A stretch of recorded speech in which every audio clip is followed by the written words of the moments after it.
World War II was starting to come to a close. With America joining the Allies after the bombing of Pearl Harbor, the Allies got the major reinforcements that they needed to overcome their foes. It was the Pacific theater, and with America now on their side, the Allies had the upper hand in many of their battles. One place in particular took notice from the Allies, the island of Iwo Jima. There are many reasons why the island was a target, mainly being that it served as an early warning station for Japan against air raids. This gave Japan the advantage against air attacks. Another reason was because Iwo Jima was in the inner ring of Japan's defense. The Japanese were very proud of Iwo Jima. They even called it their unsinkable aircraft carrier. There were many opinions on how the war against Japan would go. Some thought that the war would be quick because of the gap between resources and men, but most Americans thought that it would be a very long and costly venture. The commander in charge of the invasion force was Holland Smith. Before the assault on the island even began, Allied forces bombed it regularly. The Japanese, also realizing the importance of the island, started to prepare the island against attacks. The Japanese leader, who was Lieutenant Tadamichi Karabayashi at the time, knew that the odds of winning the battle were very slim. He instead wanted to inflict the most pain and suffering to the Americans so that it would force them to surrender. He hoped that the suffering would be too much for the troops to endure. The last few days in preparation for battle, Lieutenant Kurabayashi set up underground bunkers, guns, and hidden turrets to surprise the attackers. Iwo Jima sustained heavy artillery fire, but all the bombing did was made them go slightly farther underground. The United States Marine Corps made landfall at Iwo Jima on February 19, 1945 on the southeast coast of the island. Their landing spot was near Mount Suribachi, the major checkpoint of the island. At a first glance, as the Marine Corps entered the island, it seemed as if the bombing was successful. This was not the case because as soon as the landing beaches were covered, the Japanese with their underground guns and hidden turrets were given orders to open fire. The results were devastating for the Marines, and by the end of the day, the Marines reached the west coast with close to 2,000 men, either killed or injured. The battle raged on, and on the 23rd of February, the Marines captured Mount Suribachi.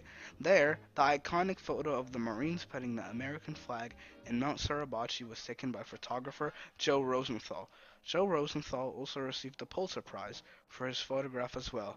There is even a monument remembering Iwo Jima of the influential photograph in Arlington, as well as a poster of the image for the 7th War Loan Drive, which was very successful. Through the rest of the month, the American forces kept pushing through the island, and by March, the Marines had taken over two-thirds of the island. Finally, on March 16th, U.S. government was secured on the island, and the island was considered captured by America. There were still many Japanese holdouts that would not agree to the surrender, even though they knew they had no hope of winning. They still fought the U.S. soldiers to retain their dignity. By the end of the war, the Japanese killed 6,800 U.S. Marines and wounded 20,000 more. The Japanese sustained more than 20,000 casualties as well. This battle greatly affected both sides involved. For the American side, it was both a tragedy and a triumph. It was a triumph for the Americans because they overcame the Japanese and won over the island. It was a tragedy too because in the process of the Marines taking the island, many of them died in battle. It was a tragedy for Japan because they lost the battle along with many of their soldiers. This was very bad for them because Iwo Jima was in the inner ring of defense for them, and America breaking in meant that Japan was that much closer to being invaded and captured to end the war. It was also very bad for them because the island warned Japan of impending air attacks. The Battle of Iwo Jima was one of the most influential battles in the Pacific Campaign. It affected many people back then, and it still affects people today. When the war was still being fought, news of this victory boosted American patriotism and hopes of the war ending soon. It also impacted people in America who had family members who fought and died in the battle. It impacted the course of events in the war as well. The battle made victory seem much closer to America and the Allies. Without this battle, the war could have dragged on for many more months, resulting in more people dying in combat. America would have also had to invest more money into the war as well.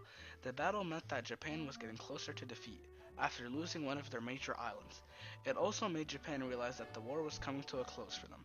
After this defeat, they lost many soldiers and one of their major advantages. Many realized that the odds of Japan winning the war became very slim to none. It affected people today because without the influential battle, the war could have gone on for longer and more people would not be alive today. The capture of Iwo Jima was helpful for America because they now had more operational airfields on the island. The Battle of Iwo Jima was one of the most influential battles in the war, and without it, history would not be the same.